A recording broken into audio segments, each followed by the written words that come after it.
Well, a story now of anxiety getting in the way of trying to be a good parent. And the American author and dad, Kevin Wilson, is our guest. In his quirky new novel, Nothing to See Here, childhood friend Madison asks Lillian to be a governess to her strangely afflicted 10-year-old twin stepchildren, Bessie and Roland, who have a tendency to overheat and burst into flames. It should be said the flames don't hurt the twins, but they singe people and things nearby. Using spontaneous human combustion as a metaphor for parenting with anxiety, Kevin says it's a feeling of waiting for something or someone to burst into flames at any minute. Kevin's been dogged by anxiety throughout his life, and the prospect of parenthood petrified him. How could he look after a small child if he couldn't look after himself? But as it turned out, becoming a dad surprised Kevin. To discuss the novel and his own experience, he's with us now. Welcome. Thanks so much for your time, Kevin. Oh, thanks so much for having me. Clearly there's a personal driver in this story, but it is a captivating story in its own right. Could you please tell our listeners a little more of the friendship of Madison and Lillian, and then a little more about what happens years later? Oh, yeah, sure. So Lillian and Madison met in high school at a pretty fancy private girls' school. And Lillian comes from very little money, very little privilege, whereas Madison is rich and incredibly privileged. But they form a friendship partly because they're both so strange and they can appreciate each other. But a kind of betrayal changes the trajectory of Lillian's life. She's kicked out of school, and though they stay in touch, their lives go in completely different directions. And Lillian is really adrift until she gets a letter from Madison asking her to take on this job to be a nanny to Madison's stepchildren, and that's how they come back together. And you know, it's no surprise that the book itself has a on the cover is a child bursting into flames, a little cartoon. The children, when they're agitated, burst into flames. So this becomes Lillian's job, right, to keep them safe, but more importantly, to keep Madison and her husband, who is a senator, from attracting any attention. A lot to work through in the story, a lot of lessons to take from the story, and we'll do that as we go. But Kevin, is this the most personal novel for you in some ways? Is this the most personal exploration of something that has been part of your life? I think so. I mean, I think since I was little, I've struggled with anxiety. It's just constant. And actually, spontaneous human combustion, bursting into flames, was one of my anxieties from the time that I was 10 on. And so I've always had this fear that there was something inside of me that was going to not just destroy myself, but destroy the people around me. And so when my wife and I got married and we decided to have kids, that became this huge crisis for me, was how was I going to take care of children when I couldn't take care of myself? And Lillian, in so many ways, is a way for me to try to work through those anxieties. How do you protect someone who's vulnerable? How do you love someone when you yourself feel like you're not capable of being loved or being able to take care of yourself? They are questions that every parent, to one extent or another, will ask him or herself. But just to explore a little bit more your understanding of your own anxiety, you actually got a diagnosis at some point of a kind of Tourette syndrome, and I wonder if you could explain a little bit more about how you would have these flashes of almost catastrophizing, and what you've learned about what you've lived with and learned to live with. Sure. So, yeah, I was diagnosed as an adult with Tourette's, although so many of the symptoms were prevalent earlier in my life. And one of the things is the way that my brain works is I'm a deeply obsessive person. And a lot of times images get stuck in my head and they'll recur, they'll flash without warning. And one of those things is a person bursting into flames. And it's so shocking when it comes. I'm not prepared usually for those images, even though they happen again and again on a loop. That for me, writing is a way for me to try to figure out how to process these images. And so, for instance, this image I always have of a person bursting into flames, it's not pleasant. It's a little scary. And so when I wrote this book and I knew I was going to have these children that burst into flames, one of the things that I try to do in my writing is I knew those children would absolutely not be harmed by the flames. They were impervious to it. And a lot of times my writing is trying to take those strange obsessions, those things that make me anxious, and try to figure out how to kind of place them in fiction so that I can deal with them. Gives you a sense of control over them in some ways because you are the author, quite literally the author of what happens. Yeah, I mean, as I'm trying to get the characters to a better place, in some ways the story is teaching me how to make my own way towards that better place.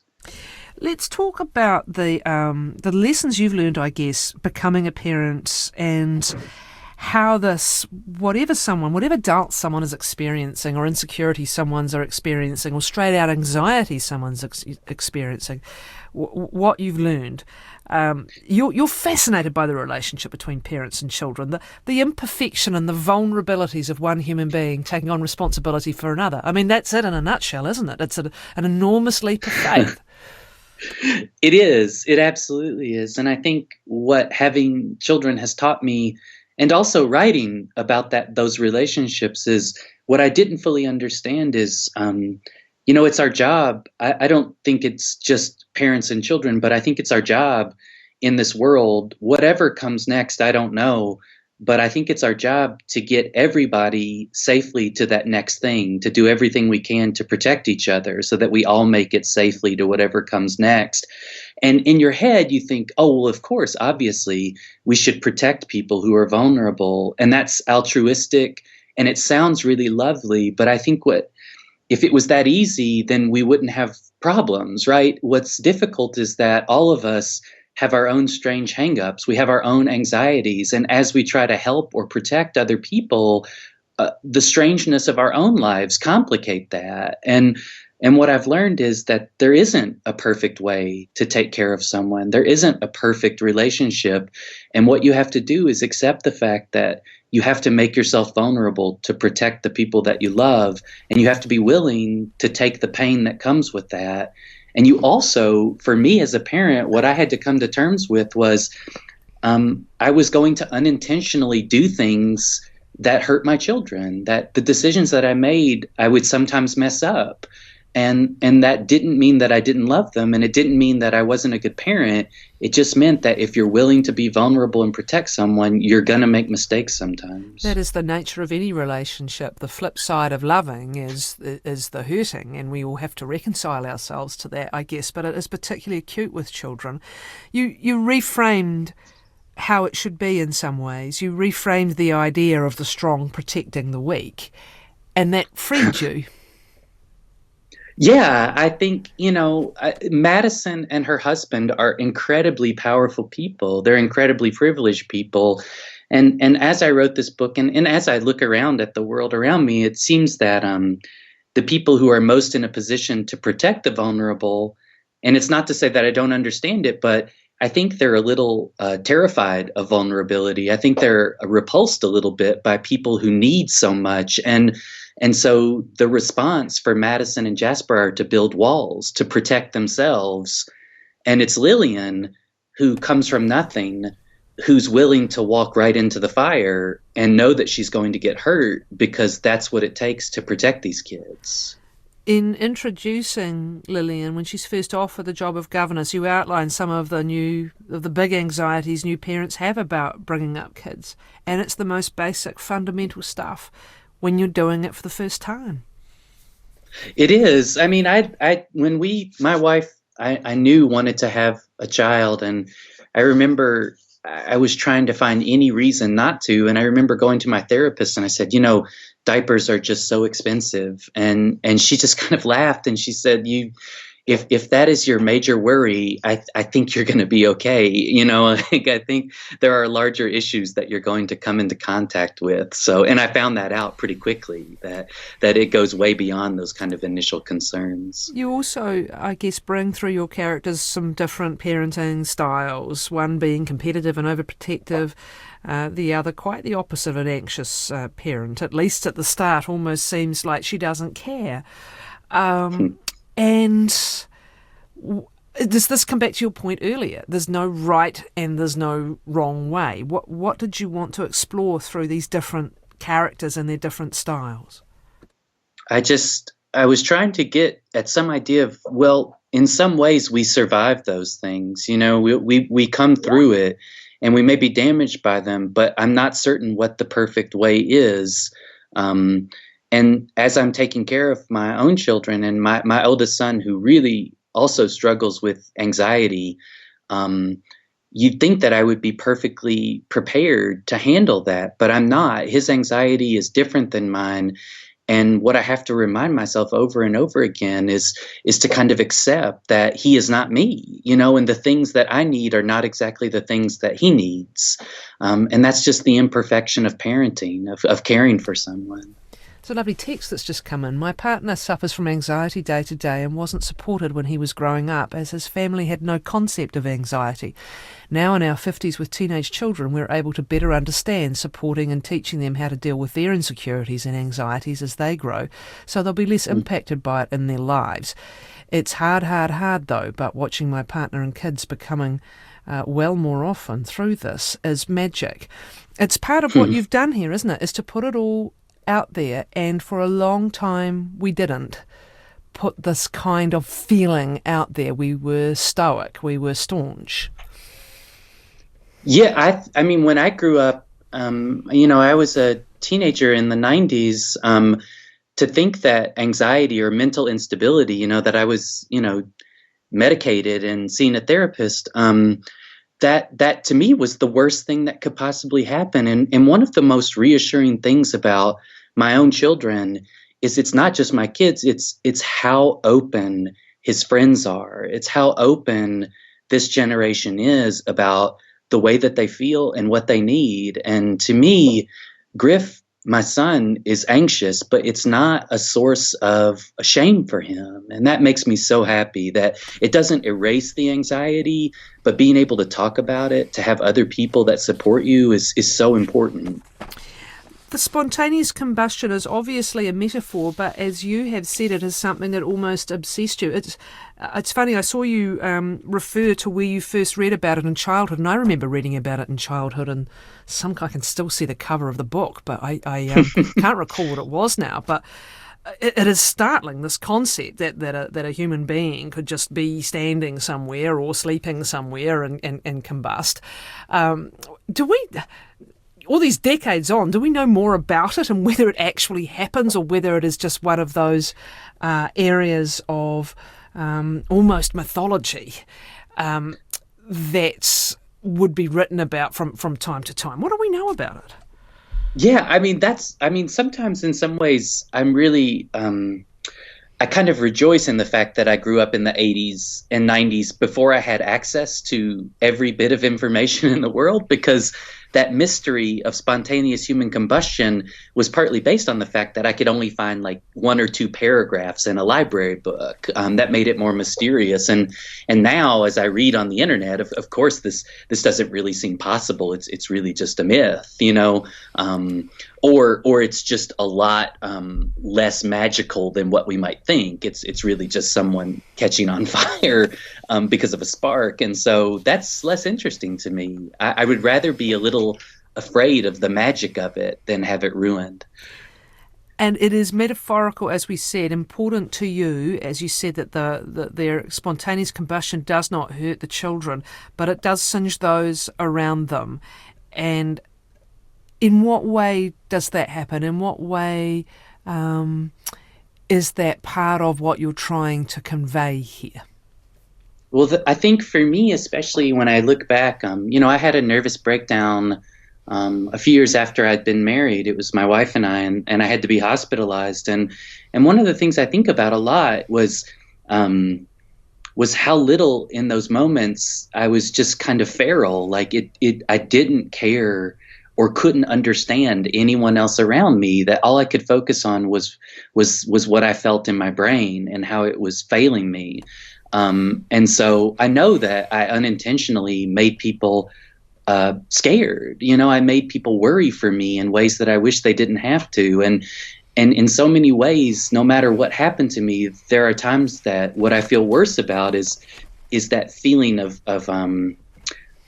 worry on the part of the people who love me, that it might happen again, that it might come back, and I can't protect them from that. So the innocence of the children here represents your own feeling.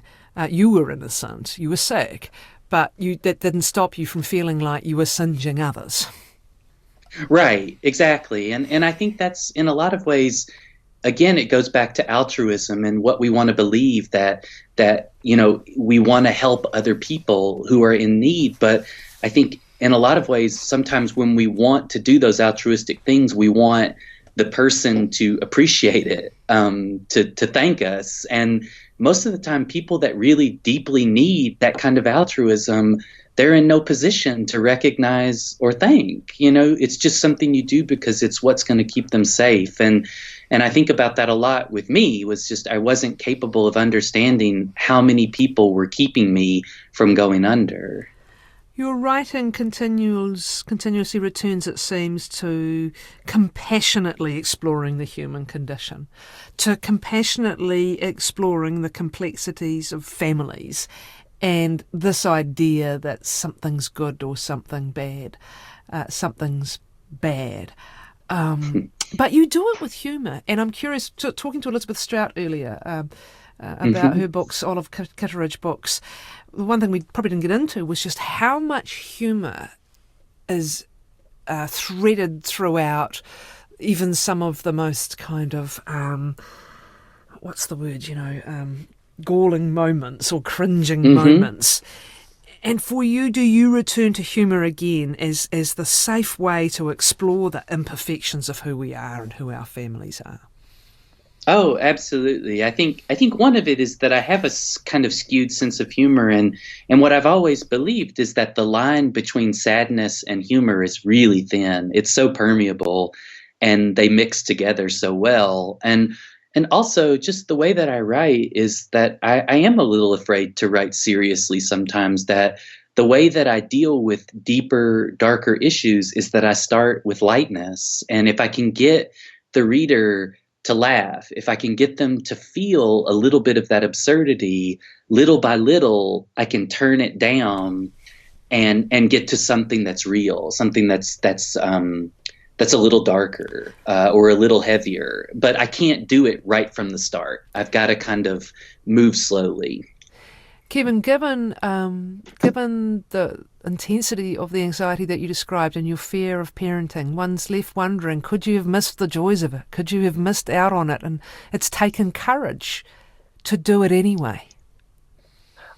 I don't know that it was courage. I think in some ways I just, there's a point where if you love someone and you want to expand your life, you want to stretch out so that you can remember that there are good things in the world, this is what you do. And it's not just about having children.